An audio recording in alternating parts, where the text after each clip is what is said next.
안녕하세요. 가족이 함께하는 묵상 브릿지입니다. 이 시간을 통해 하나님과 우리 사이에 그리고 부모와 자녀 세대 사이에 브릿지가 만들어져 가기를, 아니 더욱 튼튼해져 가기를 소망합니다.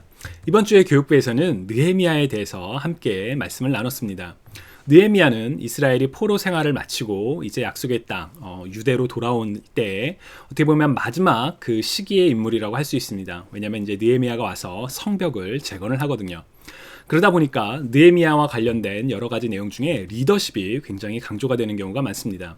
여러분 혹시 앤디 스탠리가 쓴 비저니어링이라는 책 읽어보신 적 있으신가요? 이게 한국말로도 번역이 되어 있는데 이 책을 통해 앤디 스탠리는 느헤미야의 이야기를 바탕으로 어떻게 비전을 이렇게 키워가고 발견해갈 수 있는가, 하나님께서 어떤 사람을 리더로 세우시는가, 그런 내용을 굉장히 잘 설명합니다. 우리 자녀들이 앞으로 어떤 그런 비전을 갖고 살아가야 될까, 그런 걸 고민하신다면 자녀에게 한 번쯤 읽혀볼 만한 굉장히 추천 도서 중에 하나입니다. 이번 주에 느헤미야의 이야기를 우리 학생들하고 함께 나누면서 왜 하나님께서 느헤미야를 부르셨을까, 그 이야기에 대해서 같이 말씀을 나눴습니다. 사실 하나님께서 사람을 세우실 때는 우리가 그 모든 이유를 정확하게 알지는 못합니다. 예를 들어 왜 예수님께서는 율법에 정통한 사람이 아니라 어부를 제자들로 세우셨을까?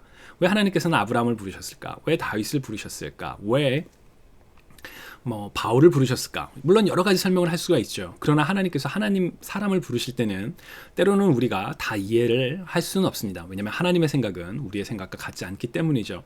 그러나 성경을 통해 볼 때 하나님께서 부르시는 리더는 몇 가지 공통된 특성들을 가지고 있습니다. 그 중에 느헤미야에서 발견할 수 있는 두 가지 특성을 이야기를 나눴는데요. 느헤미야는 페르시아 수산궁에서 왕의 술 맡은 관원으로, 왕의 굉장한 신뢰를 받는 관원으로 살고 있을 때 어느 날 자신의 친적인 하나니가 와서 이스라엘의 소식을 전합니다. 이스라엘의 성벽은 무너졌고 사람들은 여전히 수치를 당하며 고통을 당하고 있다는 이야기죠.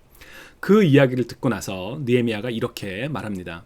나는 그 참담한 소식을 전해 듣고서 그만 주저앉아 엉엉 울고 말았다. 그 후로 나는 며칠 동안이나 큰 슬픔에 잠긴 채 금식하면서 하늘의 하나님께 기도했다. 느헤미야는 참담한 소식을 듣고 주저앉아서 엉엉 울었죠. 며칠 동안이나 슬픔에 잠겨 음식도 끊은 채 하나님께 기도를 했다라는 이 내용. 즉 느헤미야는 자신의 이웃 혹은 자신의 아는 사람이 고통을 당했다는 그 이야기를 들었을 때 그 마음을 함께 아파했어요.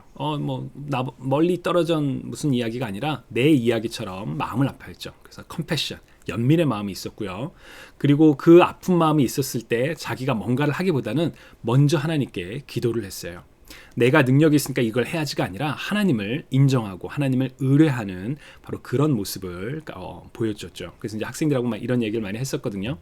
가족과 함께 이런 질문을 나눠보시면 어떨까요? 세상 속에서 우리 가족의 마음을 아프게 하는 일들은 어떠한 것들이 있을까? 사실 우리 주변을 돌아보면 우리의 마음을 아프게 하는 일들은 많습니다. 그러나 때로는 우리가 보지 않기 때문에 그 모습들이 보이지 않죠. 조금만 더 주위를 둘러보고 그런 일들을 발견했을 때 우리가 어떻게 해야 될까? 그런 이야기들을 함께 나눠보고 또 실천해 보실 수 있으면 좋겠습니다. 브릿지, 가족이 함께하는 묵상을 통해서 가족 간에 더 튼튼한, 그리고 하나님과 우리 사이에 더 공고한 브릿지가 세워져 가기를 소망합니다. 그럼 다음 주에 뵙겠습니다.